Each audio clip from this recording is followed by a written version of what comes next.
तर सर्वांचं स्वागत आहे आपल्या महाराष्ट्र नर्सिंग क्लासेसमध्ये। आज या ठिकाणी आपण शिकणार आहोत बर्न म्हणजे काय, भाजणे। त्याचबरोबर त्या ठिकाणी टाइप्स ऑफ बर्न आपल्याला शिकायचे आहेत। त्याचबरोबर त्या ठिकाणी डिग्रीज ऑफ बर्न आपल्याला शिकायचं आहे। ठीक आहे, हे सर्व गोष्टी आपण आजच्या लेक्चरमध्ये पाहणार आहोत। तर सुरुवातीला आपल्याला पाहायचे बर्न म्हणजेच काय, कोणी सांगू शकतं का व्हॉट इज बर्न? बर्न म्हणजे काय? अनेक प्रकारचे बर्न असतात, जसं की काय होतं, भाजतं आपल्याला, पोळतं, काय पोळू शकतं, गरम पाणी पोळू शकतो। ओके, त्याचबरोबर आणखीन काय, एखाद्या वेळेस त्या ठिकाणी आग लागली असेल किंवा त्याचबरोबर त्या ठिकाणी एखादे लेडीज वगैरे आहे ते स्वयंपाक करतात, स्वयंपाक करता करता जे काही तवा वगैरे आहे त्याच्यावर हात पडला, त्याचं त्या ठिकाणी बर्न होऊ शकतं। ठीक आहे, त्याला पोळणे असं म्हणतो। समजलं का? पोळणे, भाजणे हे वेगळं आहे, समजलं का? गरम पाण्याने पोळू शकतं किंवा गरम वस्तू जी आहेत, जे गरम लोखंडी वस्तू जी आहेत ते जर त्या ठिकाणी आपल्या स्किनचा आणि त्यांचा कॉन्टॅक्ट आला की काय होतं, पोळतं।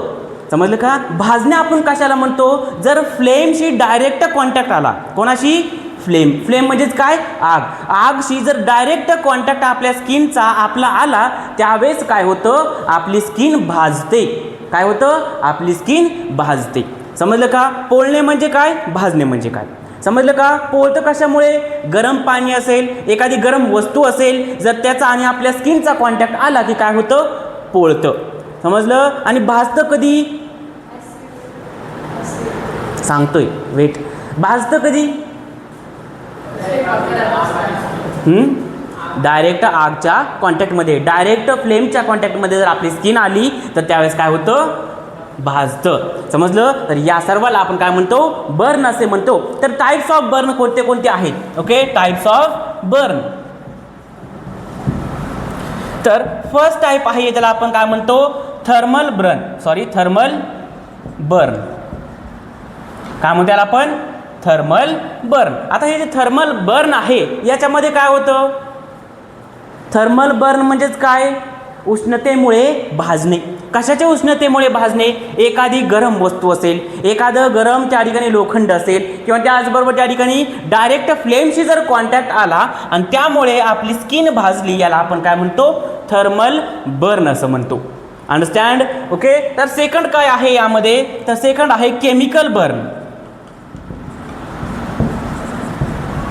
सेकंड काय आहे, केमिकल बर्न। आता what is chemical burn? Acid आहे। ओके, केमिकल्स, वेगवेगळ्या प्रकारचे केमिकल्स आहेत, ॲसिड आहे, कोणत्या प्रकारचं ॲसिड असेल त्या ॲसिडमुळे जर त्या ठिकाणी आपलं काय भाजलं, जर स्किन भाजली, ऑर्गन भाजले, तर याला आपण काय म्हणतो, केमिकल बर्न असं म्हणतो। समजलं का? तिसरं काय आहे, इलेक्ट्रिकल बर्न। आता इलेक्ट्रिकल बर्न म्हणजेच काय, व्हॉट इज इलेक्ट्रिकल बर्न, सांगा बरं।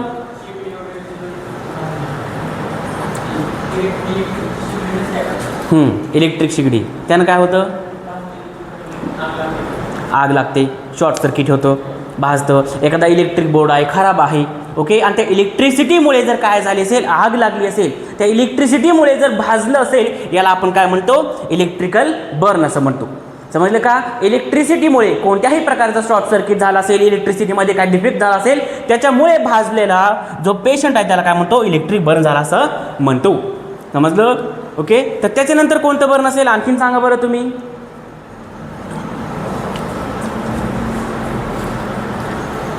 आणखीन कोणतं बर्न असू शकतं, थर्मल बर्न। ओके, याच्यामध्ये काय होतं, एखादी गरम वस्तू आहे, गरम पाणी आहे, ओके, त्याचबरोबर काय आहे, फ्लेम आहे, आग आहे, त्याच्या कॉन्टॅक्टमध्ये जर आपली स्किन आली, आपण आलो तर काय होतं, थर्मल बर्न होतं। ओके, आता केमिकल बर्न म्हणजेच काय, अनेक प्रकारचे जे केमिकल आहेत, ॲसिड्स आहेत, जर त्याच्या कॉन्टॅक्टमध्ये किंवा आपल्या जर बॉडीवर, आपल्या स्किनवर जर ॲसिड वगैरे गेलं असेल किंवा त्याचबरोबर एखादी लेडी आहे, त्या लेडीने काय केले, एखादं पेशंट आहे, त्या पेशंटनं काय केलं, जर ॲसिड जर पिलं असेल, समजलं का, फिनाईल वगैरे पितात बघा, पॉइझनिंग करतात। ओके, मग जर एखादं ॲसिड वगैरे जर पिलं असेल तर त्यावेळेस पूर्ण इसोफेगस काय होऊ शकतं, बर्न होऊ शकतं, पूर्ण अन्ननलिका बर्न होऊ शकते। ओके, तर यालाच काय म्हणतो आपण, केमिकल बर्न। समजलं? इलेक्ट्रिकल बर्न आपण कशाला म्हणलो, इलेक्ट्रिसिटीमुळे, ओके, शॉर्ट सर्किट असेल, काही असेल, इलेक्ट्रिसिटी डिफेक्ट असेल, काही असेल, याच्यामुळे होणारा जो बर्न आहे त्याला काय म्हणतो आपण, इलेक्ट्रिकल बर्न असे म्हणतो। समजलं? इथपर्यंत कोणाला काही डाऊट आहे का? नाही? काय पडतं? गरम तेल वगैरे. हां, आणखी ते सर्व यामध्ये आलं थर्मल बर्न. उष्णतेमुळे होणारं बर्न. मग ती उष्णता कशाची असेल? तेल गरम झालं असेल, पाणी गरम झालं असेल, ओके, किंवा गरमच एखाद्या पदार्थावर आपण हात ठेवला असेल, किंवा जर एखाद्या वेळेस जर आग लागली असेल आणि त्या आगशी जर आपला कॉन्टॅक्ट आला असेल, आपल्या स्किनचा कॉन्टॅक्ट झाला असेल, तर आपली स्किन काय होते? बर्न होते. याला आपण म्हणतो थर्मल बर्न. समजलं का? ओके. केमिकलमुळे भाजले तर त्याला आपण काय म्हणतो? Chemical burn. समजलं का? इलेक्ट्रिसिटीमुळे, शॉर्ट सर्किटमुळे भाजले त्याला काय म्हणतो आपण? इलेक्ट्रिकल बर्न असं म्हणतो. इथपर्यंत समजलं? ठीक आहे. आता त्यानंतर त्या ठिकाणी आपल्याला काय पाहिजे? जे टाईप्स अकॉर्डिंग टू डिग्री. बर्नचे टाईप्स आहेत जे डिग्रीनुसार टाईप्स पडतात. फर्स्ट डिग्री, सेकंड डिग्री, याबद्दल आपण शॉर्टमध्ये डिस्कस केलेलं असेल.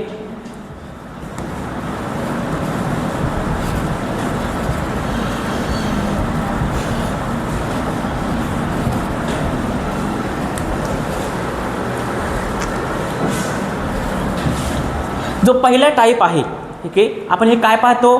Types according to degree. हे बर्नचे टाईप्स आहेत जे कशावरून पडलेले आहेत? डिग्रीवरून पडलेले आहेत. ठीक आहे. तर पहिला काय असेल मग त्या ठिकाणी? First degree burn.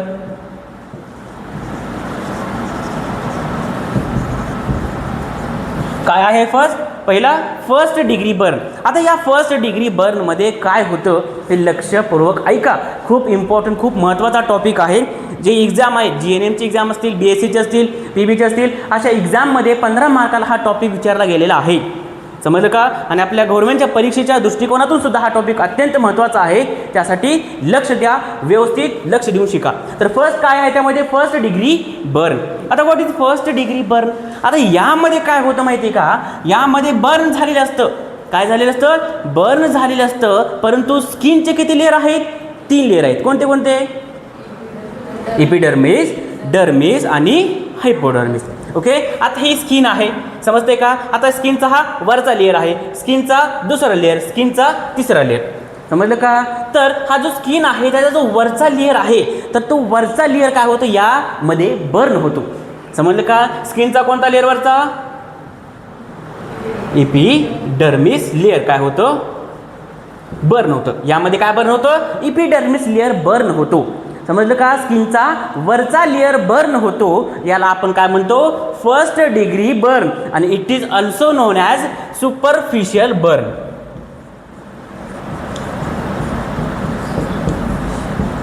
काय म्हणतो याला आपण? सुपरफिशियल बर्न म्हणतो. का बरं म्हणतो सुपरफिशियल बर्न? कारण काय झालेलं आहे? आपल्या स्किनचे 3 लेअर आहेत, एपिडर्मिस, डर्मिस आणि हायपोडर्मिस. तर याच्यामधला फक्त वरचा लेअर जळतो. काय होतं? फक्त वरचा लेअर जळतो. तर त्यामुळे आपण याला काय म्हणतो? सुपरफिशियल बर्न असं म्हणतो. काय म्हणतो याला आपण? Superficial burn. समजलं? मग यामध्ये साइन अँड सिम्पटम काय दिसतील बरं? या बर्नमध्ये साइन अँड सिम्पटम काय दिसतील? वरचा लेअर जळून गेलेला आहे तर काय दिसणार? दुसरा लेअर विजिबल दिसणार. समजलं का? मग याच्यामध्ये पहिले साइन काय दिसणार आपल्याला? जो डर्मिस लेअर आहे. कोणता layer? Dermis layer is visible. कोणता लेअर विजिबल राहणार? Dermis layer. आता वरचा लेअर जळून निघून गेलाय तर काय दिसणार आपल्याला? स्किनचा दुसरा लेअर दिसणार. त्याला काय म्हणतो आपण? Dermis layer is visible. समजलं?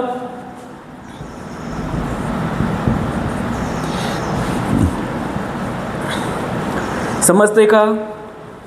ओके. आता जो दुसरा सिम्पटम आपल्याला दिसणार आहे तो कोणता असेल बरं?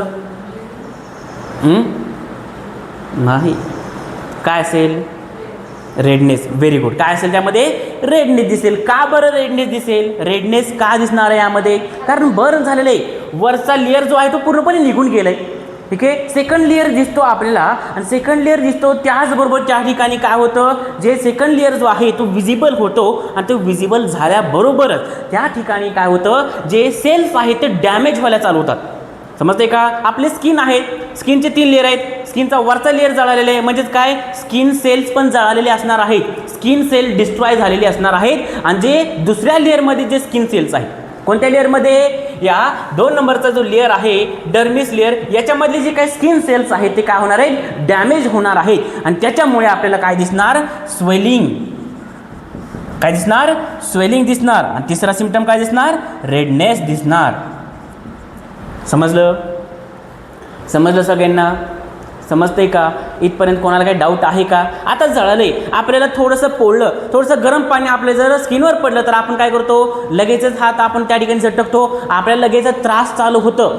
समजतं? परंतु तो त्रास जो आहे, जो पेन आहे, तो कंटिन्युअसली असतं का? नाही. काही तासापर्यंत आपल्याला काय होतो? तो त्रास होतो. नंतर काय होतो? पेन गायब होतं. समजलं का? म्हणजे त्यामध्ये काय दिसणार आपल्याला? माइल्ड पेन दिसणार. काय दिसणार? माइल्ड पेन दिसणार. समजलं? समजलं सगळ्यांना? बर्निंग सेन्सेशन तर होणारच ना. बर्न नाही म्हणलं तर ते सिम्पटम दिसणार. Common knowledge, general knowledge. समजलं का? समजतंय? इथपर्यंत समजलं? फर्स्ट डिग्री बर्न कळालं का?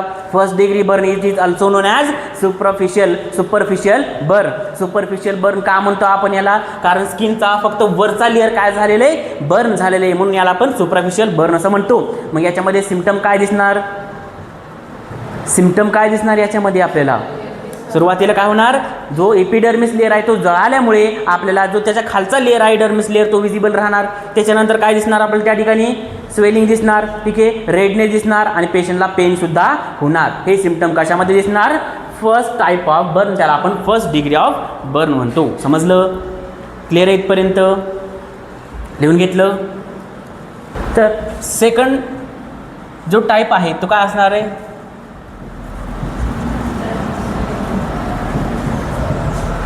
Second degree burn. आता सेकंड डिग्री बर्नमध्ये काय होणार बरं? आता जसं सांगितलं स्किनचे जे 3 लेअर आहेत, त्या 3 लेअरमधून काय झालं होतं?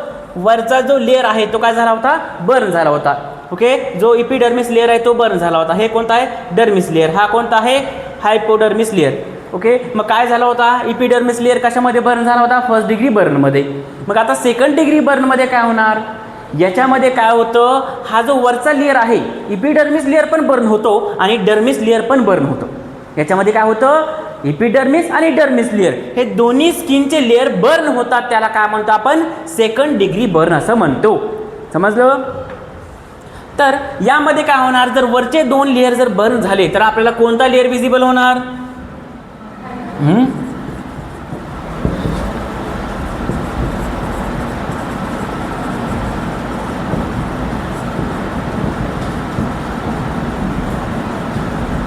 काय होणार? हायपोडर्मिस जो लेअर आहे, सगळ्यात खालचा जो लेअर आहे तो काय होणार? आपल्याला विजिबल होणार, तो आपल्याला दिसणार आहे. समजलं का? मग आणखीन याच्यामध्ये काय काय सिम्पटम दिसतील आपल्याला? त्या ठिकाणी जो खालचा लेअर आहे, हायपोडर्मिस लेअर आहे, तो पण विजिबल होणार. त्याचबरोबर आणखीन काय होणार? याच्यामध्ये स्वेलिंग पण येणार. याच्यामध्ये काय होणार? पेन पण होणार.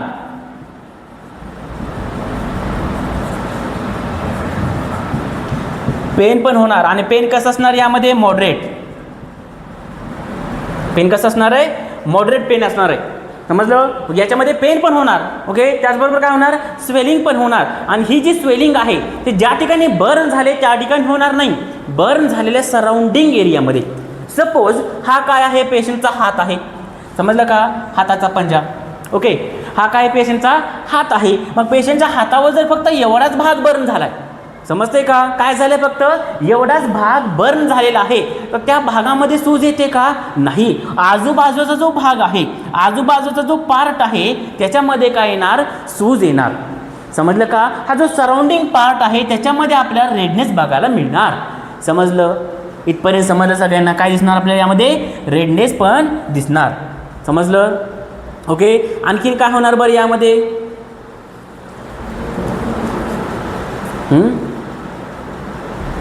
आणखीन काय होणार?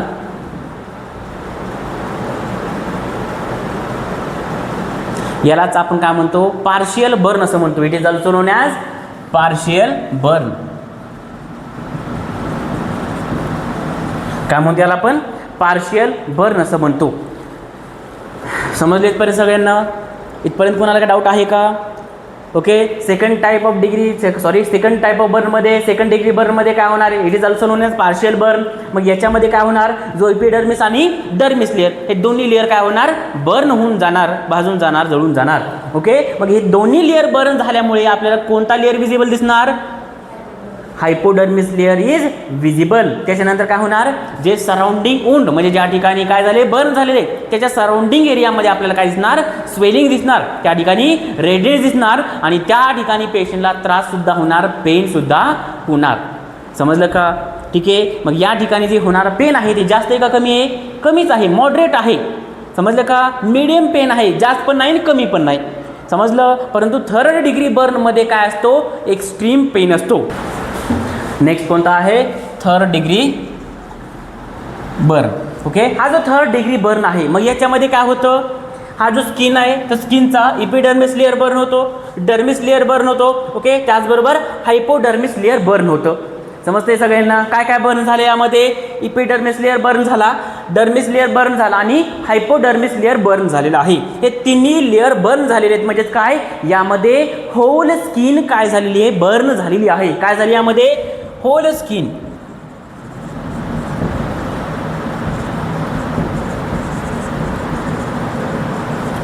Hole skin is burn. म्हणजेच काय झाले, पूर्ण स्किन काय झालेली आहे, बर्न झालेली आहे. आता जे स्किन आहे, मी तुम्हाला सांगितलं जशी स्किन आहे, स्किनचे 3 लेअर आहेत. मग स्किनच्या खाली काय असतं, सबक्युटेनियस टिश्यू. ओके, तुम्हाला शिकवले मी इंजेक्शनमध्ये काय असतं, याच्या खाली सबक्युटेनियस टिश्यू असतात. ओके, त्याच्या खाली काय असतात, मसल्स असतात, बरोबर. त्याच्या खाली काय असतं, बोन असतं. काय असतं याच्या खाली, बोन आहे. समजलं? समजते सगळ्यांना? मग काय आहे, स्किन आहे. आता स्किनचे तिन्ही पण लेअर जळून गेलेत, तिन्ही पण लेअर बर्न होऊन गेलेत. मग काय विजिबल राहणार आपल्याला, सबक्युटेनियस टिश्यू. समजलं? काय विजिबल राहणार, सबक्युटेनियस टिश्यू विजिबल राहणार. काय राहणार, सबक्युटेनियस टिश्यू इज विजिबल. मग त्या ठिकाणी काय होतं, स्किनचे तिन्ही पण लेअर काय झालेले आहेत, बर्न झालेले आहेत. समजलं का? मग याच्यामध्ये पण काय होणार, पेशंटला पेन होणार. समजते का? याच्यामध्ये पण पेशंटला पेन होणार आणि हा थर्ड डिग्रीमध्ये काय होणार, पेशंटला एक्स्ट्रीम पेन होणार. काय होणार, एक्स्ट्रीम पेन होणार. पेन जो आहे तो खूप जास्त असणार आहे, सहन होत नाही एवढा काय होणार, पेशंटला पेन होणार आहे. समजलं? समजलं सगळ्यांना? का बरं एवढा पेन होत आहे पेशंटला, कारण पेशंटची पूर्ण स्किनच जळून गेलेली आहे, तर पेशंटला काय होणार, त्या ठिकाणी खूप जास्त पेन होणार आहे. समजलं? इथपर्यंत कोणाला काही डाऊट आहे का? ओके, त्याचबरोबर त्या ठिकाणी यामध्ये काय होणार सांगा बरं, याच्यामध्ये आपल्याला स्वेलिंग दिसणार नाही. काय दिसणार नाही, स्वेलिंग दिसणार नाही, स्वेलिंग ॲब्सेंट असणार. ओके, आणि काय असणार त्यामध्ये, त्याचबरोबर आपल्याला रेडनेस ॲब्सेंट असणार. काय असणार, स्वेलिंग आणि जे रेडनेस आहे ते दिसणार नाही. का दिसणार नाही, कारण जे स्किन आहे तेच अवेलेबल नाही. स्किन पूर्णपणे काय झालेली आहे, जळून गेलेली आहे. स्किनचे तिन्ही पण लेअर जळून गेलेत, त्यामुळे आपल्याला जे स्वेलिंग आहे, जो त्यामध्ये काय आहे, रेडनेस आहे, तर हे ॲब्सेंट दिसणार आहे. रेडनेस होणार नाही, स्वेलिंग होणार नाही. फक्त यामध्ये काय होणार, जो सबक्युटेनियस टिश्यू आहे तो विजिबल राहणार आणि पेशंटला खूप जास्त पेन होणार. समजलं? इथपर्यंत कोणाला काय डाऊट आहे का? ठीक आहे, हा होता थर्ड डिग्री बर्न. आता काय पाहिजे आपल्याला, फोर्थ डिग्री बर्न. काय पाहिजे, फोर्थ डिग्री बर्न. आता फोर्थ डिग्री बर्नमध्ये काय होणार बरं, इपिडर्मिस लेअर बर्न होणार, नंतर डर्मिस लेअर बर्न होणार, त्यानंतर हायपोडर्मिस लेअर बर्न होणार आणि आणखीन काय बर्न होणार, सबक्युटेनियस टिश्यू बर्न होणार आणि मसलचा काही पार्ट सुद्धा काय होणार, बर्न होणार आहे. समजलं का? It is the most dangerous type of burn. याला काय म्हणतो, डेंजरस बर्न असं म्हणतो. काय म्हणतो याला आपण, डेंजरस बर्न असं म्हणतो. समजलं? हा जो डेंजरस बर्न आहे, मग याला डेंजरस बर्न का म्हणलेले आहे, कारण यामध्ये काय झालेले, स्किनचे तिन्ही पण लेअर जळून गेलेले आहेत. सबक्युटेनियस टिश्यू जे आहे ते जळून गेलेले आहेत, मसलचा काही पार्ट जळून गेलेला आहे आणि काही वेळेस काय होऊ शकतं, ह्या जो बर्न आहे ते हाडांपर्यंत सुद्धा जाऊ शकतो. समजलं का? ठीक आहे, म्हणून या बर्नला काय म्हणलेलं आपण, मोस्ट डेंजरस बर्न म्हणलेलं आहे. समजलं का? मग याच्यामध्ये काय होणार बरं, काय झालेले, सबक्युटेनियस टिश्यू जे आहे ती काय झालेली आहेत, बर्न झालेली आहेत. ठीक आहे, मग काय विजिबल राहणार आपल्याला यामध्ये, मसलचा पार्ट.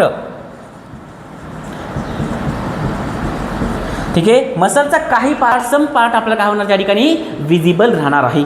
समजलं? ठीक आहे, आता याच्यामध्ये पेन होणार नाही. It is a painless condition.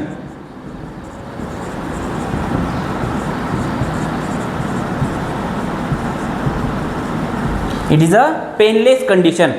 Okay, painless condition का आहे बरं? थर्ड डिग्री बर्नला आपण काय म्हणलेलं आहे? मोस्ट पेनफुल कंडिशन म्हणलेले आहे. त्यामध्ये एक्स्ट्रीम पेन होतं. ओके, जर विचारलं एक्झाममध्ये most painful condition of burn, most painful degree of burn, तर काय आहे? Third degree burn. समजले का? आणि लिस्ट पेनफुल किंवा जर पेनलेस कंडिशन जर विचारली तर काय लिहिणार तुम्ही? Fourth degree burn. ओके, आता याच्यामध्ये पेन का होत नाही पेशंटला? स्किन तर जळालेली आहे. ओके, टिश्यू पण जळालेले आहेत. मग पेन का होणार नाही? त्याचं कारण काय? कारण टिश्यूजमध्ये असणारे जे काय नर्व सप्लाय आहे, काय आहे? नर्व्स आहेत, हे पण काय होणार? डॅमेज होऊन काय होणार? बर्न होऊन जाणार. मग हे जे नर्व जे आहे ते डॅमेज झाले, बर्न झाले, तर नर्वच ॲब्सेंट आहेत. ठीक आहे, नर्व आहेत का? सेन्सेशन्स पाठवायला नर्व आहेत का? नाही. जर नर्वच नाही तर त्या ठिकाणी आपल्याला काही सेन्स होणार आहे का? नाही. आपल्याला त्रास होतो, आपलं जळालेलं आहे, आपला हात जळालेला आहे, आपला पाय जळालेले, बर्न झालेले, हे त्याला भास होणार का? त्याला जाणवणार का? नाही. त्याची जाणीव त्याला होणार नाही, सेन्स होणार नाही, बिकॉज ऑफ नर्व काय झालेले आहेत? डॅमेज अँड पूर्णपणे जळून गेलेल्या आहेत. समजलं? समजलं सगळ्यांना? ठीक आहे, इथपर्यंत कोणाला काही डाऊट आहे का? ओके, हे काय होतं? फोर्थ डिग्री बर्न होतं. ओके, याला काय म्हणतो? Most dangerous type of burn असं म्हणतो. समजलं का? आणखीन एक आहे त्यामध्ये फिफ्थ डिग्री बर्न, परंतु त्या ठिकाणी जे काय नवीन आपले WHO गाईडलाईन्स आहेत त्याच्यानुसार फक्त 4च डिग्री बर्न दिलेले आहेत त्यांनी. हेच डिग्री बर्न जे आहेत आपल्याला त्या वाचायचे, एक्झाममध्ये लिहायचे. परंतु जनरल नॉलेज सांगतो जे फिफ्थ डिग्री बर्न आहे, आता याच्यामध्ये काय होतं? फिफ्थ डिग्री बर्नमध्ये स्किन जळते, स्किनचे तिन्ही पण लेअर जळतात, सबक्युटेनियस टिश्यू जळतात, मसल जळतात, आणि आपल्याला काय विजिबल दिसतं? फक्त बोन. समजलं का? काय दिसतं? बोन विजिबल असतात. मग असा पेशंट जिवंत राहणार आहे का? नाही. ही जी कंडिशन आहे फिफ्थ डिग्री बर्न, हे डेंजरस आहे का? नाही. डेंजरस तर फोर्थ डिग्री बर्न आहे, परंतु फोर्थ डिग्री बर्न जर क्रॉस केला आणि फिफ्थ डिग्री बर्न झालं तर त्या व्यक्तीचे जगण्याचे चान्सेस किती आहेत? 0%. समजलं? तो जगणार आहे का? सगळे मसलच जळून गेलेत, सगळे ऑर्गन पण जळून जाणार, शक्य आहे. सगळे ऑर्गन पण जळणार, फक्त काय राहणार? हाडाचा सापळा. समजलं? समजलं का? इथपर्यंत कोणाला काय डाऊट आहे का? ओके, हे होते type of burn. Okay, according to degree.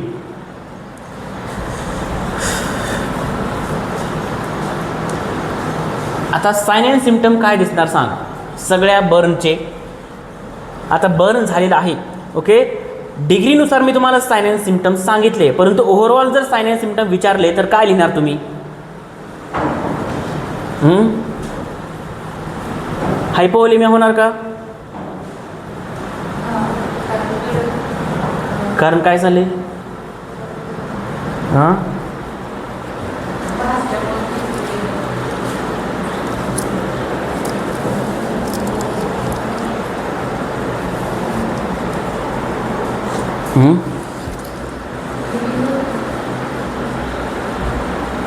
का होत नाही?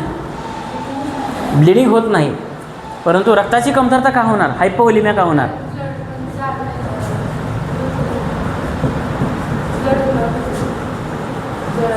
ब्लड क्लॉट होण्याचा काय संबंध? सांग बरं प्रणित, का बरं यामध्ये हायपोव्होलेमिया का दिसणार? ठीक आहे, आता जे सिम्पटम सांगितले मी तुम्हाला टाईप ऑफ डिग्रीमध्ये जे सिम्पटम सांगितले ते सर्व सिम्पटम यामध्ये येणार. समजतंय? किती डिग्री बर्न झाले त्यानुसार सिम्पटम डिपेंड असणार. आणखी जे सिम्पटम आपल्याला दिसणार आहेत ते काय दिसणार आहे? हायपोव्होलेमिया. आता हा जो हायपोव्होलेमिया आहे हा का दिसतो? मी तुम्हाला सांगितलं तो ज्यावेळेस आपल्या बॉडीची उष्णता वाढेल, ज्यावेळेस काय होईल? आपल्या बॉडीची उष्णता वाढेल, हीट वाढेल, त्यावेळेस आपल्या बॉडीमध्ये जे पाणी आहे तर त्या पाण्याचं काय होतं? इव्हॅपोरेशन होतं, बाष्पीभवन होतं. समजलं का? समजलं सगळ्यांना? ठीक आहे, हीट कमी होण्याचे, हीट रिड्यूस होण्याची जी काही कंडिशन्स आहेत तर पहिली आहे त्यामध्ये ती म्हणजेच काय? कन्व्हेक्शन. दुसरी काय आहे? कंडक्शन. तिसरी काय आहे? इव्हॅपोरेशन. ठीक आहे, हे हीट लॉस मेथड्स आहेत. समजलं का? हे सर्व जे हीट लॉस मेथड्स आहेत हे तुम्हाला सांगितले. कन्व्हेक्शन आहे, कंडक्शन आहे, इव्हॅपोरेशन आहे. समजलं का? हे सर्वांना आजचा होमवर्क आहे की कंडक्शन म्हणजेच काय आणि कन्व्हेक्शन म्हणजे काय, इव्हॅपोरेशन म्हणजेच काय, हे सर्वांनी सर्च करायचे, त्याचा अभ्यास करायचे आणि उद्या दाखवायचं आहे. समजलं? ओके. तर यामध्ये काय होतं, जे आपल्या बॉडीमध्ये जे फ्लूइड आहे, तर बॉडीचा जो फ्लूइड आहे तो काय होतो, लॉस होतो. का बरं लॉस होतो? कारण बर्न झालेले. ओके.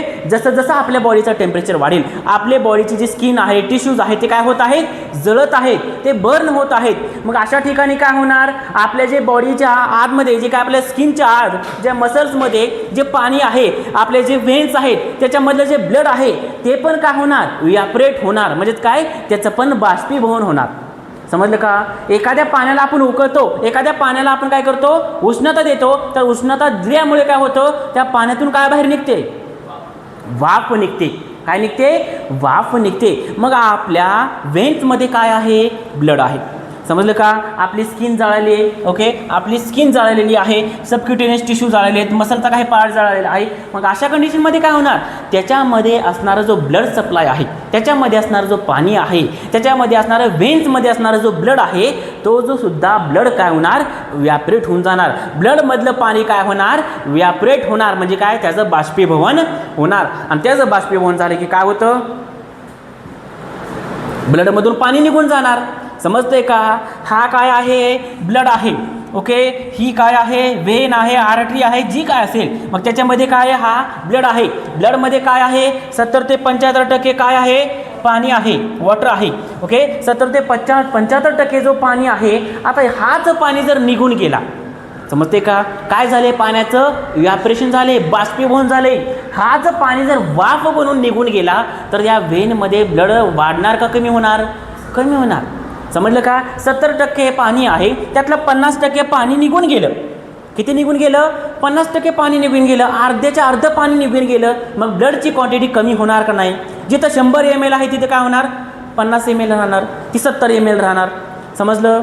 समज सगळ्यांना. म्हणजे काय झाले, ब्लड कमी झालेलं आहे. आणि जर आपल्या बॉडीमध्ये ब्लडची मात्रा, ब्लडची क्वांटिटी जर कमी झाली तर त्या कंडिशनला आपण काय म्हणतो, हायपोव्होलेमिया. समजलं? समजलं का? का झाला हायपोव्होलेमिया, समजलं? बॉडी बर्न झाली. ओके. बर्न झाली, स्किन बर्न झाली, स्किनच्या आत असणारे टिश्यू बर्न झाले, टिश्यूमध्ये त्या ठिकाणी त्याच्या टिश्यूच्या खाली किंवा त्याच्या आसपास, त्याचबरोबर जे स्किन आहे त्याच्यामध्ये काही ब्लड कॅपिलरीज आहेत. मग या ब्लड कॅपिलरीमध्ये असणारा जो ब्लड आहे त्याच्यामध्ये 70-75% पाणी आहे. आणि बर्न झाल्यामुळे ज्यावेळेस उष्णता वाढते त्यावेळेस काय होतं, पाण्याचं बाष्पीभवन होतं. समजलं का? मग आता आपली स्किन जळते, उष्णता आहे सगळीकडे. मग काय होणार, पाण्याचं बाष्पीभवन होणार. समजा सपोज एक्झाम्पल सांगितलं, 70% पाणी आहे तर त्याच्यामधलं काय होणार, 50% पाणी निघून गेलं तर किती राहिलं, फक्त 20% पाणी राहिलं. समजलं का? पाण्याची लेवल काय झाली, कमी झाली. आता ब्लडमधून जर पाणीच निघून गेलं तर ब्लडची क्वांटिटी पण कमी होणार. आणि ब्लडची क्वांटिटी कमी झाली, ब्लडची व्हॉल्यूम कमी झाली, त्याला काय म्हणतो आपण, हायपोव्होलेमिया. अंडरस्टँड? ओके. आणि आपण काय शिकलो होतो बाळांनो, ज्यावेळेस हायपोव्होलेमिया होतं त्यावेळेस काय होतं, हां काय होतं, लगेच हायपोव्होलेमिक शॉक होतं का, नाही. काय होतं, आपल्या व्हायटल ऑर्गन्सकडे काय पोचत नाही, ब्लड पोचत नाही. मग त्यावेळेस आपलं हार्ट काय करतं, जास्त कंपन्सेट करतं, कंपन्सेटरी मेकॅनिझम ॲक्टिव्हेट होतं आणि आपलं हार्ट जास्त कंपन्सेट करून त्या ठिकाणी त्याचं फंक्शन वाढतं, कार्डियाक आउटपुट वाढवण्याचा प्रयत्न तो करतो. समजलं का? जास्तीत जास्त ब्लड बाहेर फेकण्याचा प्रयत्न करतो, त्याच्यामुळे काय वाढतो, हार्ट रेट वाढतो आणि काय दिसतो आपल्याला, टॅकीकार्डिया हे सिम्पटम आपल्याला दिसतं. समजलं? इथपर्यंत समजलं सगळ्यांना? ठीक आहे. आता बॉडीमधील पाणी कमी झाले तर आणखीन काय दिसणार आपल्याला, डिहायड्रेशन दिसणार. ओके. कोणता सिम्पटम दिसणार आपल्याला, डिहायड्रेशन सिम्पटम दिसणार. डिहायड्रेशन, पाणी जर निघून गेले, आता व्हॉल्यूमच कमी झालेली आहे तर ब्लडमध्ये काय होणार, त्या ठिकाणी इलेक्ट्रोलाइट इम्बॅलन्स सुद्धा होणार.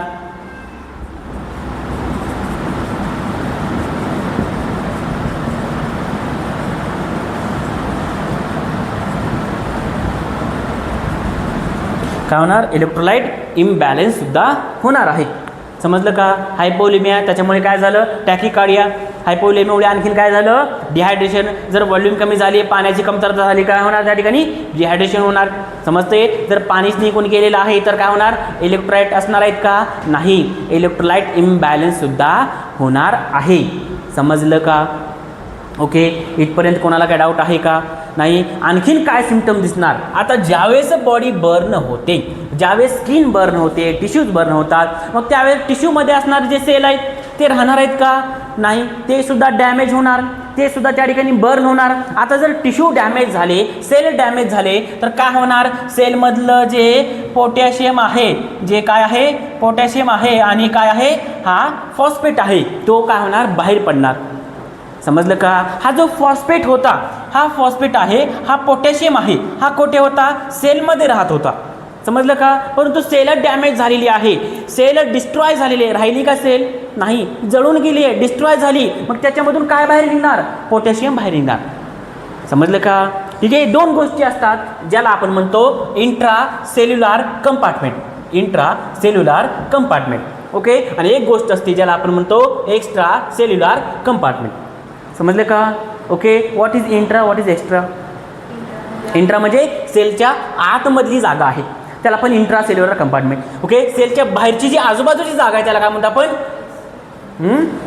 Extra cellular compartment. समजलं.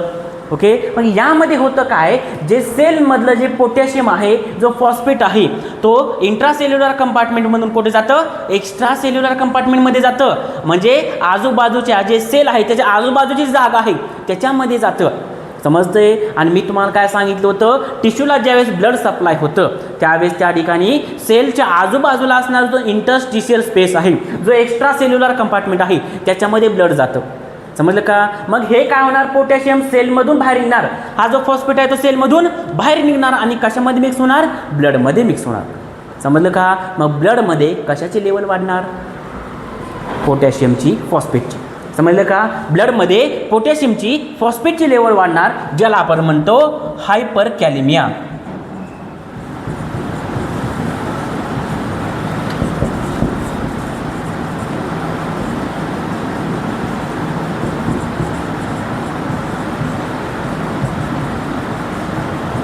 हायपर कॅलेमिया आणि हायपर फॉस्फेटिमिया.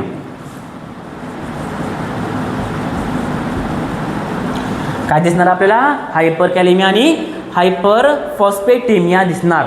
समजलं. काय झालेलं आहे, सेलचं डिस्ट्रक्शन झालेलं आहे, सेल डॅमेज झालेली आहे. मग आता सेलच नाही राहिली तर त्याच्यातलं जे पोटॅशियम आहे, त्याच्यातलं जे फॉस्फेट आहे ते काय होणार, बाहेर पडणार. कुठे पडणार, ते इंटरस्टिशियल स्पेसमध्ये पडणार, एक्स्ट्रा सेल्युलर कंपार्टमेंटमध्ये पडणार आणि त्या ठिकाणी काय आहे, ब्लड आहे. मग हे सर्व जे सेलमधून बाहेर पडलेले जे पोटॅशियम आणि काय आहे, फॉस्फेट आहे, हे कशामध्ये येणार आहे, ब्लडमध्ये येणार आहे. आणि त्याच्यामुळे ब्लडमध्ये काय वाढणार, फॉस्फेटची लेवल वाढणार, ब्लडमध्ये पोटॅशियमची लेवल वाढणार. समजलं. आता ब्लडमध्ये पोटॅशियमची लेवल वाढली त्याला आपण काय म्हणतो, हायपर कॅलेमिया. ब्लडमध्ये फॉस्फेटची लेवल वाढली त्याला काय म्हणतो, हायपर फॉस्फेटेमिया असं म्हणतो. समजलं. आणि एक गोष्ट आणखीन मी तुम्हाला सांगितली होती, ज्या वेळेस फॉस्फेटची लेवल वाढते त्यावेळेस काय होतं, कॅल्शियमची लेवल कमी होते. समजलं का. फॉस्फेट, कॅल्शियम हे एकमेकाचे शत्रू आहेत, हे सोबत राहू शकत नाहीत. समजलं का. एक कमी झाला की दुसरा वाढतो. समजलं. दुसरा कमी झाला की पहिला वाढतो. समजलं का. समजतं. स्थिर राहू शकत नाहीत, एक लेवलमध्ये दोघं राहू शकत नाहीत. एक वाढला तर दुसरा कमी होणार आणि दुसरा वाढला तर पहिला कमी होणार. समजलं का. म्हणजे फॉस्फेट वाढला तर कॅल्शियम कमी, कॅल्शियम वाढला तर फॉस्फेट कमी. समजलं. एवढी गोष्ट समजली का. कधीही लक्षात ठेवायचं, फॉस्फेट वाढलं की कॅल्शियम कमी होतं, कॅल्शियम वाढलं की फॉस्फेट ऑटोमॅटिक कमी होतं. समजलं. मग याच्यामध्ये आणखीन कोणतं आणखीन लास्ट सिम्पटम काय दिसणार याच्यामध्ये, कॅल्शियम लेवल कमी होणार. हायपर फॉस्फेटेमिया झालंय, फॉस्फेट वाढलंय तर कॅल्शियम कमी होणार. आणि आपल्याला कोणतं साईन दिसणार, हायपोकॅल्सेमिया. काय दिसणार, हायपोकॅल्सेमिया दिसणार. These are the symptoms of burn. समजलं. ठीक आहे. तुम्हाला कोणत्याही बुकमध्ये हे सर्व सिम्पटम बघायला मिळणार नाही. हायपोव्होलेमिया, टॅकिकार्डिया, डिहायड्रेशन, इलेक्ट्रोलाइट इम्बॅलन्स एवढंच तुम्हाला बाकीचे टीचर्स शिकवतील. परंतु हायपर कॅलेमिया सुद्धा होतं, हायपर फॉस्फेटेमिया सुद्धा होतं, त्यामुळे हायपोकॅल्सेमिया होतं. हे कोणत्याही टीचर्सनं तुम्हाला आत्तापर्यंत शिकवलेलं नसेल आणि कधी शिकवणार पण नाही. समजलं. समजलं सगळ्यांना? ठीक आहे. आपल्या बॉडीमध्ये छोटीशी डिटेलसुद्धा आपल्याला काय होते हे आपल्याला पाहायचं शिकायचं आहे. समजते सगळ्यांना? इथपर्यंत कोणाला काही डाऊट आहे का? तर नेक्स्ट आपल्याला काय शिकायचं आहे? Management of burn. आता बर्नची मॅनेजमेंट कशी करायची आहे? काय करणार बरं यामध्ये आपण? हायड्रेटेड ठेवणार. Very good. आणखी?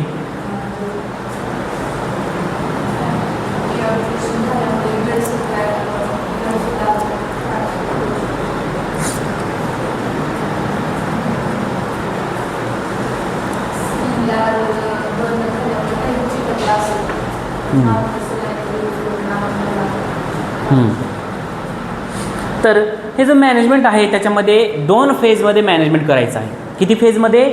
2 फेज. एक फेज आहे इमर्जंट फेज. काय आहे? Emergent phase. तर हा जो इमर्जंट फेज आहे याच्यामध्ये काय केलं जातं बघू आपण.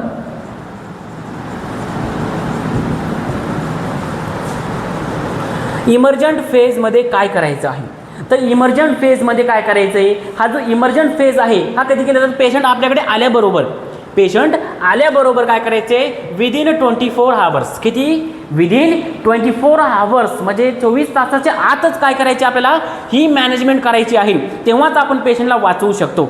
समजलं का? जर पेशंटला खूप जास्त बर्न झालं असेल, 3rd degree 4th degree burn झाला असेल किंवा पेशंट खूप भाजला असेल तर अशा वेळेस काय होऊ शकतं? पेशंटमध्ये त्या ठिकाणी कॉम्प्लिकेशन दिसू शकतात. पेशंट हायपोव्होलेमिक शॉकमध्ये सुद्धा जाऊ शकतो. समजलं? पेशंटची डेथसुद्धा होऊ शकते. अशा वेळेस त्या ठिकाणी काय करायचे? इमर्जंट फेजमध्ये 24 तासाच्या आत आपल्याला काय करायचे? फ्लुइड रिससस्टिटेशन करायचं आहे. What is fluid रिससस्टिटेशन?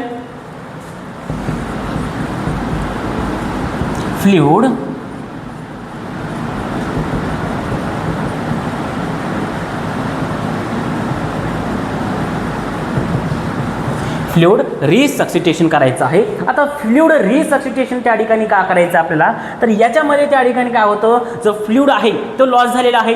काय झालेलं आहे? फ्लुइड लॉस झालेला आहे. हायपोलिमिया झालेलं आहे. मग आपल्याला काय करावं लागणार आहे?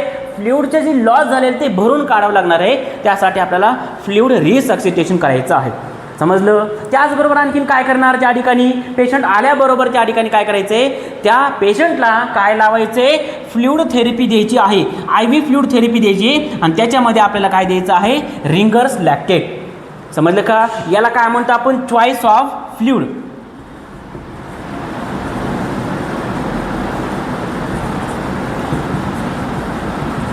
चॉईस ऑफ फ्लुइड जे आहे ते काय आहे? रिंगर्स लॅक्टेट आहे. काय आहे ते? रिंगर्स लॅक्टेट आहे. आणि यालाच आपण काय म्हणतो? हार्टमान सोल्युशन.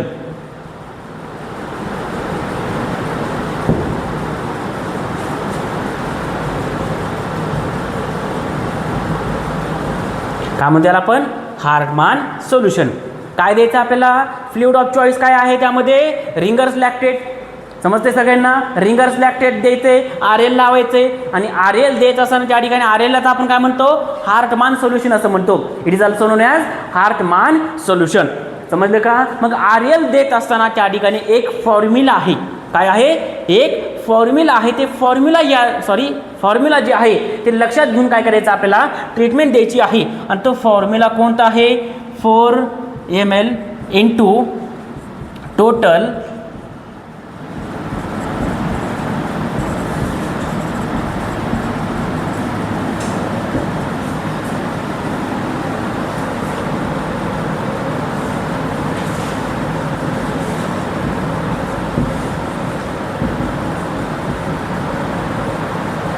काय करायचं आपल्याला? हा फॉर्म्युला यूज करायचा आहे.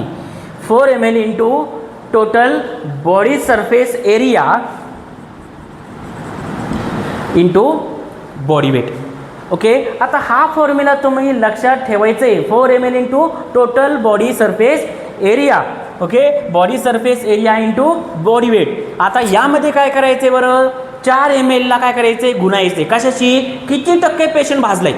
समजलं का? पेशंट किती टक्के भाजलेला आहे, किती पर्सेंटेजमध्ये त्याचं बर्न झालेलं आहे. आता आपण पुढे ते शिकणार आहोत.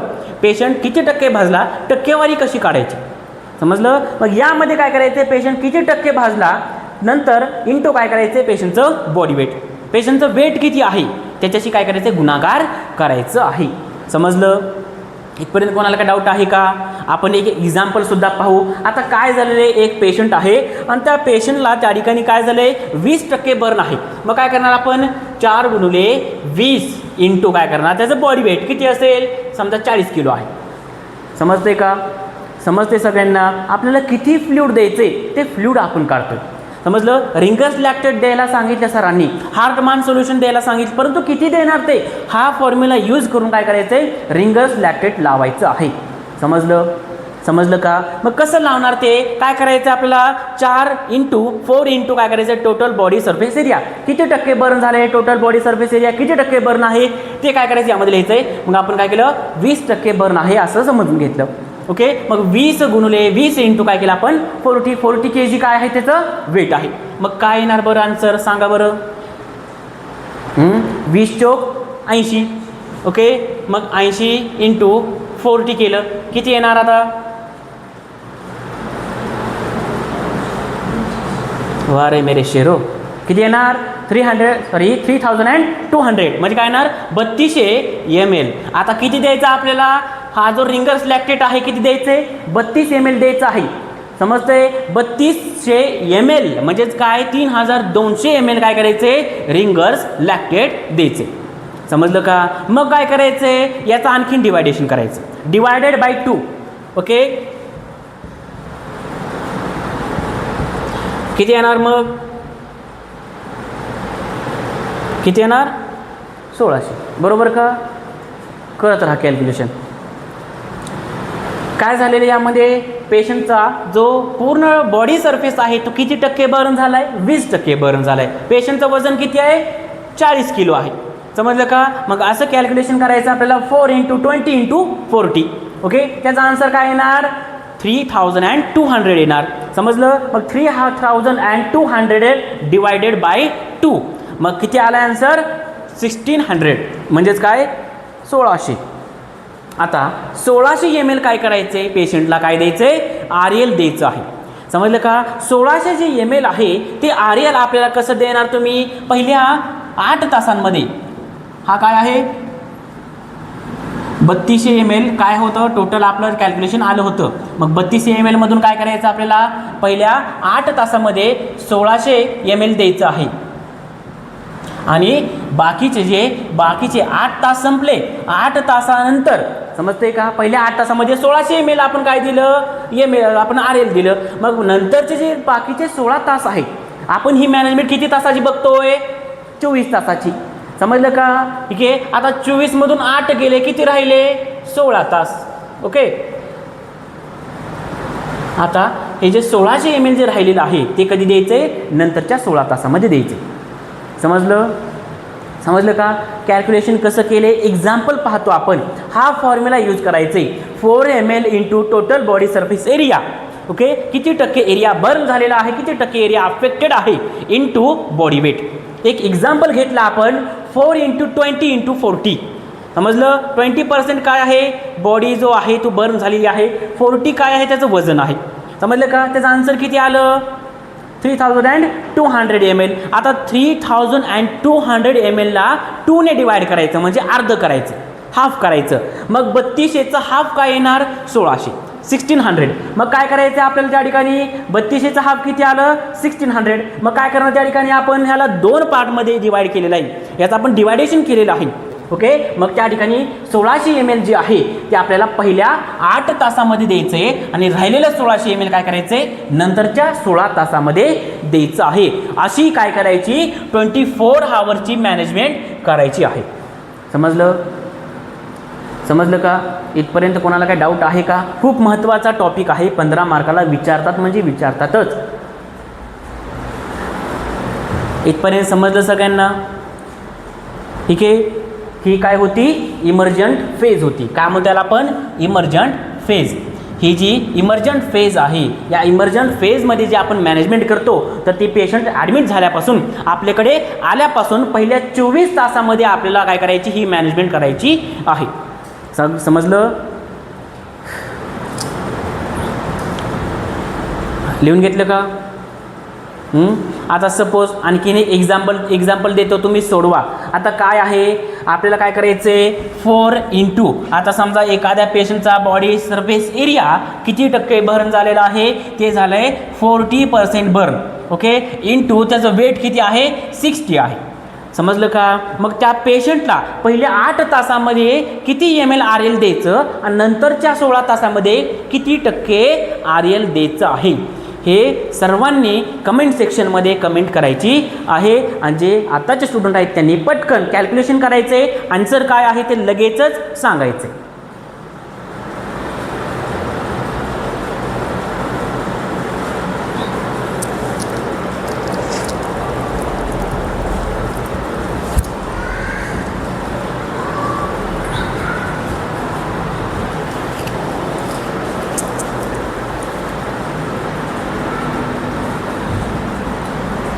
केलं का कॅल्क्युलेशन?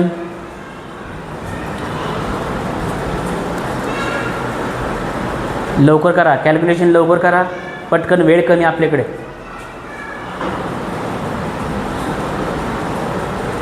तर सेकंड जो फेज आहे याला आपण काय म्हणतो ॲक्टिव्ह फेज. काय म्हणतो याला आपण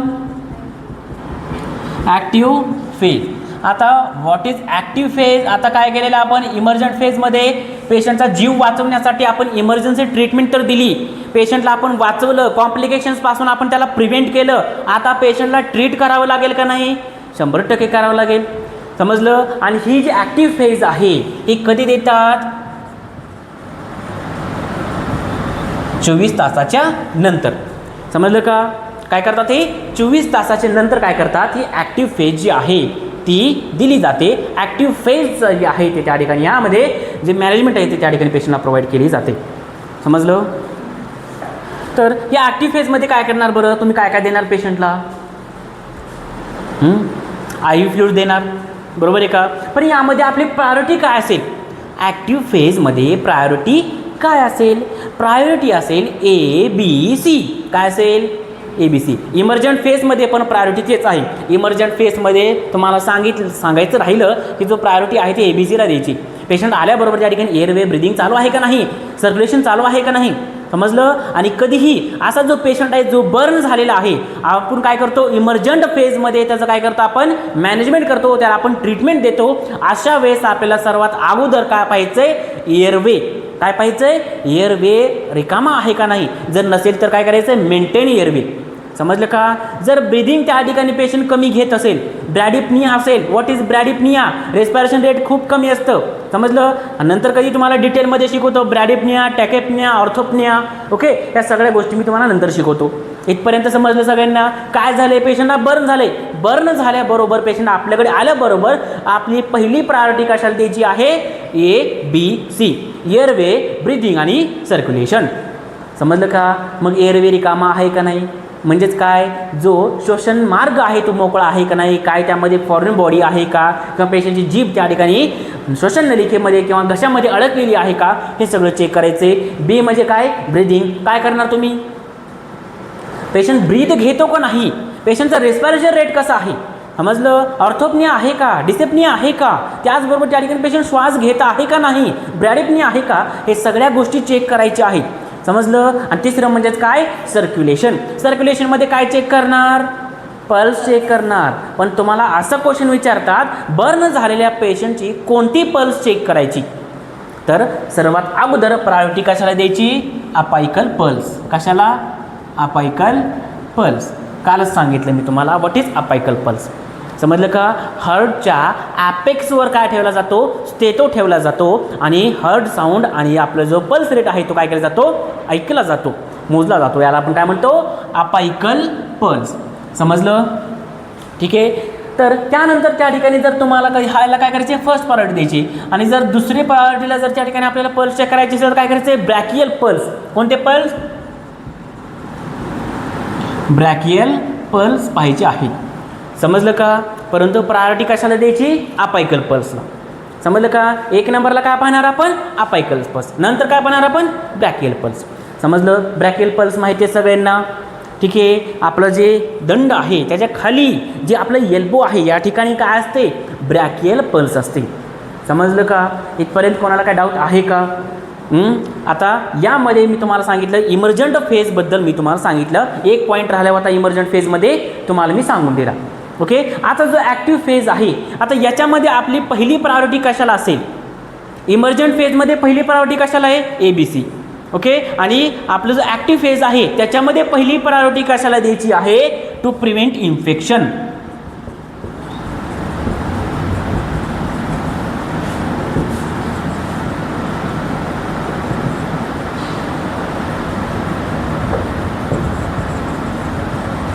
टू प्रिव्हेंट इन्फेक्शन.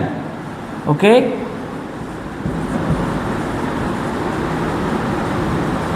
काय करायचे? सेप्सिस, इन्फेक्शन, इन्फ्लामेशन काय करायचे? प्रिव्हेंट करायचे. ही काय आहे? आपली पहिली प्रायोरिटी आहे. समजलं का? मग यामध्ये आपण काय करू शकतो? जो इन्फेक्शन आहे तो होऊ नये, ठीक आहे, इन्फेक्शन झालेला आहे तर तो कमी करण्यासाठी आपण काय करतो? अँटीबायोटिक्स देतो. काय देतो आपण? अँटीबायोटिक्स देतो. मग याच्यामध्ये काय करणार आपण? अँटीबायोटिक्स देणार. ओके, ते पण कसे द्यायचे आहेत आपल्याला? IV द्यायचे आहेत. ते काय द्यायचे आहेत आपल्याला? NS मध्ये मिक्स करून द्यायचे आहेत. समजलं का? इथपर्यंत कोणाला काय डाऊट आहे का? नाही. तर यानंतर आपल्याला काय पाहिजे? यामध्ये काय झालेलं आहे? इन्फेक्शन झालेलं असेल ते कमी करण्यासाठी आपण अँटीबायोटिक्स दिलेत. त्याचबरोबर आपल्याला काय करायची? वुंड केअर करायची आहे. काय करणार आपण? दुसऱ्या नंबरला काय करायचं आपल्याला? Wound care. काय करणार बरं वुंड केअरमध्ये? आता जखम झालेली आहे म्हणजेच काय? जळाले पेशंट बर्न झालेले. आता बर्न झाल्यानंतर पेशंटचे जे काही टिश्यू आहे, इंटरनल ऑर्गन्स आहेत, हे काय होतात? शो होतात, विजिबल होतात. समजलं का? आता ते कोणत्या टाईपचं बर्न झालेलं आहे, किती डिग्री बर्न झालेले त्यावर डिपेंड आहे की आपल्याला कोणता ऑर्गन दिसेल, टिश्यू दिसेल का, स्किनची कोणती लेअर दिसेल. समजलं का? परंतु इंटरनल फॅक्टर्स आपल्याला काय होत आहे? विजिबल होत आहेत. समजलं का? मग अशा कंडिशनमध्ये सर्वात जास्त चान्सेस कशाचे असतात? इन्फेक्शन होण्याचे. समजलं का? एखादा मच्छर आला, एखादा माशी आली, येऊनच जखमेवर बसली तर काय होतं? इन्फ्लामेशन वाढतं. समजलं का? ठीक आहे, त्या ठिकाणी पस फॉर्मेशन होऊ शकतं. पस फॉर्मेशन होऊन त्या ठिकाणी जो इन्फेक्शन आहे तो ब्लड स्ट्रीममध्ये एंटर करू शकतो आणि काय होऊ शकतो? सेप्सिस होऊन काय होऊ शकतो? सेप्टिसेमिया होऊ शकतो. काय होऊ शकतो? सेप्टिसेमिया होऊ शकतो. What is septicaemia?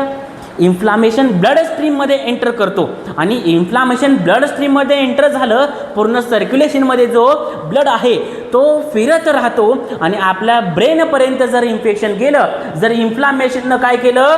Blood brain बॅरियरला cross केलं. कोणाला क्रॉस केलं? ब्लड ब्रेन बॅरियरला क्रॉस केलं, खोपडीमध्ये गेलं, ब्रेनमध्ये जर इन्फेक्शन गेलं तर त्या ठिकाणी आपल्याला कोणता शॉक दिसणार आहे? Septic shock. समजलं का? समजलं? काय होणार बरं? जर आपण वुंड केअर घेतली नाही, काय घेतली नाही? जखमेची काळजी घेतली नाही, वुंड केअर घेतली नाही, यामध्ये आपण अँटीसेप्टिक जर व्यवस्थित लावले नाही, जर ड्रेसिंग व्यवस्थित केली नाही तर काय होणार? इन्फेक्शन पसरणार. ओके, इन्फेक्शन होऊन त्या ठिकाणी काय होणार? सेप्टिसेमिया होणार, सेप्सिस होणार. सेप्सिस होऊन सेप्टिसेमिया झाला, ब्लड स्ट्रीममध्ये इन्फ्लामेशन पसरलेलं आहे. सेप्सिस कोठे झालंय? ब्लडमध्ये झालेलं आहे. मग ब्लडमध्ये सेप्सिस आपलं जे इन्फ्लामेशन आहे ते एंटर झालं, मग त्या ठिकाणी सर्क्युलेशनमध्ये काय होणार? ब्लड सोबत हे इन्फ्लामेशन फिरत राहणार आणि जो इन्फेक्शन आहे ते काय करणार? ब्लड ब्रेन बॅरियरला क्रॉस करणार आणि ब्रेनपर्यंत, ब्रेन सेलपर्यंत काय पोहोचणार? हा सेप्सिस जाणार. समजलं? आणि यामुळे काय होणार? त्या ठिकाणी सेप्टिक शॉक पेशंट जो आहे तो सेप्टिक शॉकमध्ये जाणार आणि सेप्टिक अटॅक येऊन पेशंटची डेथ होणार. समजलं का? मग यापासून प्रिव्हेंट करण्यासाठी काय करायचे? वुंड केअर करायची आहे. काय करायची? वुंड केअर करायची, जखमेची काळजी व्यवस्थित घ्यायची. मग काय करणार बरं आपण यामध्ये? काय करणार? कशी घेणार वुंडची केअर आपण? जसं आता सांगितलं निशाने, व्हेरी गुड. काय करणार आपण? नेट लावणार. समजलं का? आपण बर्न्स बेडमध्ये जसं पाहिलं होतं, पेशंटला कोणता बेड प्रोव्हाइड करायचा आहे? बर्न्स बेड प्रोव्हाइड करायचं आहे. त्या बेडला काय असतं? साईडनं सराउंडिंग काय असतं? त्या बेडला एक नेट असते, जाळी असते. समजलं का? कोणता बेड द्यायचा यामध्ये? बर्न्स बेडवर पेशंटला झोपायचं आहे. सराउंडिंग नेट असलेलं जे बेड आहे त्यावर पेशंटला झोपायचं आहे आणि त्याचबरोबर त्या जो बेड आहे त्या बेडवर काय असतं? बेड क्रेडलसुद्धा असतं. समजलं. जेणेकरून जे ब्लँकेटचं ओझं आहे, जे ब्लँकेटचं वेट आहे त्या पेशंटच्या डायरेक्ट अंगावर पडणार नाही. त्यासाठी काय असतं, ह्या बर्न बेडला बेड क्रेडल असतं. त्याचबरोबर माशा वगैरे आहेत, ठीक आहे, ते आतमध्ये एंटर करणार नाहीत. जे कीटक आहेत, माशा आहेत, चिलट आहेत, डास आहेत, अशा प्रकारचे कीटक आतमध्ये एंटर होणार नाहीत आणि ते जखमेवर बसणार नाहीत आणि सेप्सिस होणार नाही. त्यासाठी काय करायचे, कर्टन्स लावायचे, त्यासाठी नेट लावायचं आहे. समजलं का. त्याचबरोबर या पेशंटकडे जाणारा प्रत्येक व्यक्ती काय करायचं आहे, त्या ठिकाणी त्या व्यक्तीला किंवा त्या पर्सनला तुम्ही समजून सांगायचं आहे, पेशंटकडे जायचं तर पाय धुवून जा, हात धुवून जा, हँडवॉश करा, ठीक आहे. त्याचबरोबर त्या ठिकाणी मास्क वेअर करा. समजलं का. जेणेकरून काय होणार नाही, जे तोंडामधून जे काही ड्रॉपलेट्स पडतात ते पेशंटकडे पडणार नाहीत, पेशंटला इन्फेक्शन होणार नाही. समजलं का. एकच व्यक्तीला त्या पेशंट जवळ थांबू द्यायचे. समजलं. बाकीच्यांना बाहेर काढायचे. समजलं सगळ्यांना, ठीक आहे. हे काय करायचं आपल्याला, कोणत्या फेजमध्ये करायचे, ॲक्टिव्ह फेजमध्ये. समजलं का. देन आपण काय करणार, symptomatic treatment. What is symptomatic treatment. आपण जसे सिम्पटम्स पाहिले होते, इलेक्ट्रोलाइट इम्बॅलन्स झाले, डिहायड्रेशन झाले, काय झाले, हायपर फॉस्फेटिमिया झाले, हायपर कॅलिमिया झाले. मग हे सगळं ट्रीट करावं लागणार का नाही. मग हे सगळं ट्रीट करण्यासाठी काय करणार, डिहायड्रेशन झाले तर आपण काय करतो, IV फ्लूइड लावलेत, RL लावलेले, चांगला डोस दिलेला आपण, पेशंट काय होतो, रिकवर होतो, ठीक आहे. हायपोहोलिमिया जी झाली होती, आपण RL दिल्यामुळे, हे NS दिल्यामुळे काय होतं, जे हायपोहोलिमिया झाली होती ती ट्रीट होते. समजलं. पेशंट हायपोहोलिमिक शॉकमध्ये जाणार का, नाही जाणार, कारण आपण काय केले, RL दिले. इमर्जंट फेजमध्ये आपण RL दिले, ॲक्टिव्ह फेजमध्ये आपण NS देतो, DNS देतो. मग त्यामुळे काय होणार, पेशंट हायपोहोलिमिक शॉकमध्ये जाणार नाही. हायपोहोलिमिक शॉकला आपण ट्रीट करतो, प्रिव्हेंट करतो. आणि त्यानंतर त्या ठिकाणी आणखीन काय करतो, आपण काय करतो, पेशंटला जे आहे ते जास्तीत जास्त फ्लुइड इंटेक, वॉटर इंटेक वाढवायला सांगायची. काय करायला सांगायचं आहे, फ्लुइड वॉटर इंटेक वाढवायला सांगायची आहे. जेणेकरून काय होतं, पेशंटला डिहायड्रेशन होणार नाही, हायपोहोलिमिया होणार नाही, हायपोहोलिमिक शॉकसुद्धा होणार नाही. समजलं. इथपर्यंत कोणाला काय डाऊट आहे का, नाही. त्याच्यानंतर आपण काय पाहिलं होतं, हायपर फॉस्फेटिमिया, हायपर कॅलिमिया आणि हायपोकॅल्सिमिया. मग हा जो पोटॅशियम आहे तो खूप वाढला की काय होतं, कॉन्ट्रॅक्शन्स वाढतात. समजले का. मग कॉन्ट्रॅक्शनमुळे काय होतं, मसल पेन होतं, बॉडी पेन होतं, बॉडी एक होतं, लेगचं पेन होतं. त्यानंतर आणखीन काय होतं बरं, कार्डियाक डिसअरेथमियाज काय होतात,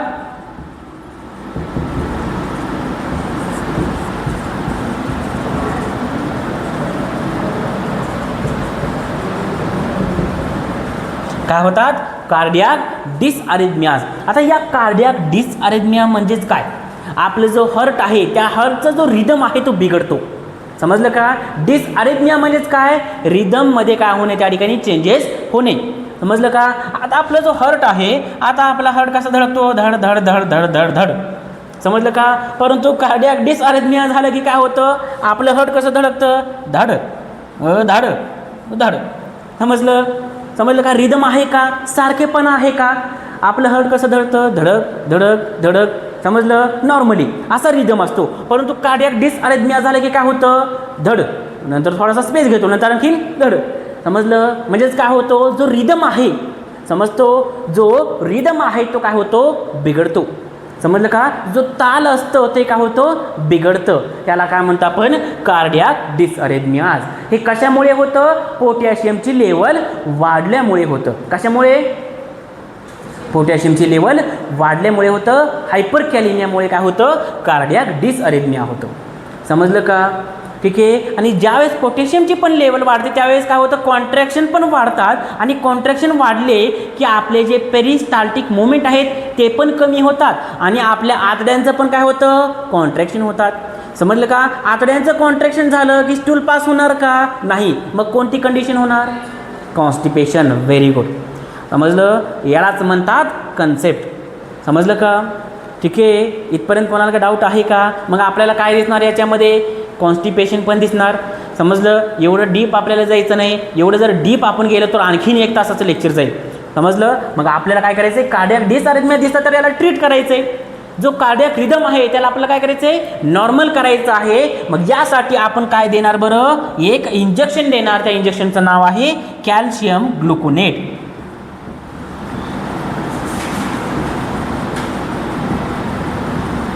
काय देणार आपण? कॅल्शियम ग्लुकोनेट देणार. समजलं का? हा कॅल्शियम ग्लुकोनेट काय करतो? जो कार्डियक डिसअरेथमियाज आहेत त्याला काय करतो? ट्रीट करतो. समजलं का? जो रिदम आहे, जो आपला हार्टचा रिदम आहे त्याला नॉर्मल करण्याचं काम कोण करतं? कॅल्शियम ग्लुकोनेट करतं. समजलं का? ओके. आणि हा काय आहे? मल्टीफंक्शनल आहे. काय आहे? मल्टीफंक्शनल आहे. तो फक्त कार्डियक डिसअरेथमियाज ट्रीट करत नाही, त्यासोबत ते काय करतं? कॅल्शियमची लेवल पण वाढवतं. समजलं का? नावातच आहे कॅल्शियम ग्लुकोनेट. काय करतं तो? कॅल्शियमची लेवल पण वाढवतं. आणि ज्यावेळेस कॅल्शियमची लेवल वाढते त्यावेळेस काय ट्रीट होणार? काय ट्रीट होणार? हायपोकॅल्शिमिया झाला होता, बरोबर आहे का? आपण काय दिलंय? कॅल्शियम ग्लुकोनेट. कॅल्शियम ग्लुकोनेटमुळे काय झालं? डिसअरेथमिया पण ट्रीट झाले. ओके. आणि जी कॅल्शियमची लेवल कमी झाली होती, जी हायपोकॅल्शिमिया झाला होता, तो पण बरा होणार. कॅल्शियमची लेवल वाढणार. समजलं का? आणि आत्ता सांगितलं होतं ज्यावेळेस कॅल्शियमची लेवल वाढेल तर काय होणार? फॉस्फेट कमी होणार. समजलं का? फॉस्फेट वाढला तर कॅल्शियम कमी. मग कॅल्शियम कमी झालं होतं त्याला आपण काय केलं? फक्त वाढवण्याचं काम केलं. कॅल्शियमला नॉर्मल केलं आणि कॅल्शियमला वाढवलं की काय होणार? जो वाढलेला फॉस्फेट आहे ते काय होणार? कमी होणार. समजलं का? हायपर फॉस्फेटेमिया काय होणार? ट्रीट होणार आहे. समजलं का? मग आपण काय केलं? हायपर फॉस्फेटेमिया ट्रीट केला का नाही? ओके. काय देऊन केलं आपण? कॅल्शियम ग्लुकोनेट देऊन केलं.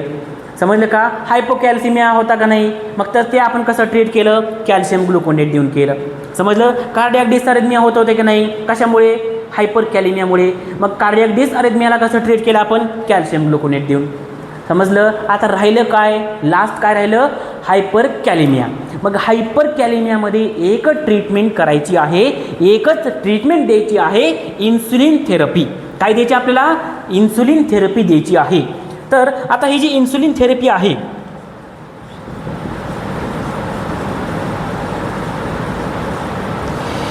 काय द्यायची? Insulin therapy. इन्सुलिन का बरं द्यायचंय? फ्लॅशबॅकमध्ये जावं थोडं. कशासाठी द्यायचं इन्सुलिन थेरपी? काय शिकवलं होतं डायबिटीजमध्ये? इन्सुलिन काय करतं? पोटॅशियम फॉस्फेट याला कशामध्ये टाकण्याचं काम करतं? सेलमध्ये टाकण्याचं काम करतं. ब्लडमधून घेऊन सेलमध्ये टाकण्याचं काम कोण करत होतं? इन्सुलिन करत होतं. मग आता ब्लडमध्ये कशाची लेवल वाढलेली आहे? पोटॅशियमची लेवल वाढलेली आहे. मग हे जे ब्लड आहे त्याच्यामध्ये पोटॅशियमची लेवल वाढलेली आहे. मग पोटॅशियमची लेवल वाढलेली आहे, मग ब्लडमधलं पोटॅशियम कमी करायचे आपल्याला. मग बॉडीच्या बाहेर काढू शकतो का आपण त्याला? नाही. मग काय करायचे? जे ब्लडमधलं पोटॅशियम आहे ते सेलमध्ये टाकण्यासाठी काय द्यायचे? इन्सुलिन द्यायचे. समजलं का? मग हे इन्सुलिन दिल्यामुळे काय होतं? जे सेलमध्ये पोटॅशियम आहे ते टाकलं जातं आणि पोटॅशियम सेलमध्ये टाकलं गेल्यामुळे ब्लडमधलं जे पोटॅशियम लेवल आहे ती काय होते? कमी होते. अशा प्रकारे काय ट्रीट होतं? हायपरकॅलेमिया ट्रीट होतो. काय होतो? हायपरकॅलेमिया ट्रीट होतो. समजलं का? काय ट्रीट केलं आता आपण? हायपरकॅलेमिया केलं. कसं केलं? ज्यावेळेस बॉडीमध्ये पोटॅशियमची लेवल वाढते, ओके, त्यावेळेस आपण ब्लडमधली जी पोटॅशियम लेवल आहे ती कमी करण्यासाठी आपण काय करतो? इन्सुलिन देतो. इन्सुलिन काय करतं? ब्लडमधलं जे जास्त झालेलं, एक्स्ट्रा झालेलं जे पोटॅशियम आहे ते घेतं आणि सेलमध्ये टाकण्याचं काम करतं. त्यामुळे ब्लडमध्ये जे पोटॅशियमची लेवल आहे ती काय होते? कमी होते. समजलं का? परंतु इन्सुलिन दिल्यामुळे आणखीन काय दिसतं? इन्सुलिनचं दुसरं काम काय आहे? ब्लड ग्लुकोज लेवल मेंटेन करणे. ते फक्त पोटॅशियमला टाकतं का? नाही, फॉस्फेटला पण टाकतं. त्याचबरोबर ते कशाला टाकतं? ग्लुकोजला पण त्या सेलमध्ये टाकतं. मग आपल्या ब्लडमधील ग्लुकोज लेवल कमी होणार का नाही? 100% होणार. आणि याचं कॉम्प्लिकेशन काय दिसू शकतं? हायपोग्लायसेमिया दिसू शकतो. काय दिसू शकतो? हायपोग्लायसेमिया. इन्सुलिन दिले आपण कशासाठी दिले? पोटॅशियम सेलमध्ये टाकण्यासाठी दिले. परंतु ते इन्सुलिन फक्त पोटॅशियमला टाकतं का? नाही, ग्लुकोजला पण टाकतं. आणि ग्लुकोजला टाकलं तर आपल्याला काय दिसतं? ब्लडमधली जी शुगर लेवल आहे, ग्लुकोज लेवल आहे ते कमी झालेली दिसून येते. मग ती वाढवण्यासाठी काय करायचे? डेक्स्ट्रोज 25% द्यायचे. काय द्यायचे? D25% द्यायचे. म्हणजे काय होतं? ब्लड ग्लुकोज लेवल काय होते? मेंटेन राहते. पेशंट हायपोग्लायसेमियामध्ये जात नाही. अंडरस्टँड? इथपर्यंत कोणाला काही डाऊट आहे का?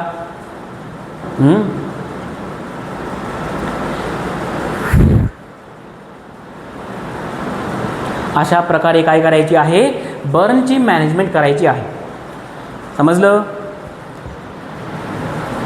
तर पुढच्या क्लासमध्ये आपण शिकणार आहोत जी टक्केवारी आहे ती कशी काढायची. बर्न झाले पेशंटला, काय झाले, बर्न झालेलं आहे. आता बर्न झालेला पेशंट किती टक्के जळालेला आहे, किती टक्के बर्न झालेलं आहे, बॉडीचा किती सरफेस एरिया बर्न झालेला आहे ते कसं मोजायचं हे आपण पुढच्या क्लासला शिकणार आहोत. ओके, आज इथपर्यंत कोणाला काही डाऊट आहे का? नाही ना? ओके, खूप इम्पॉर्टंट टॉपिक आहे. वाचा, अभ्यास करा, रिवाईज करा.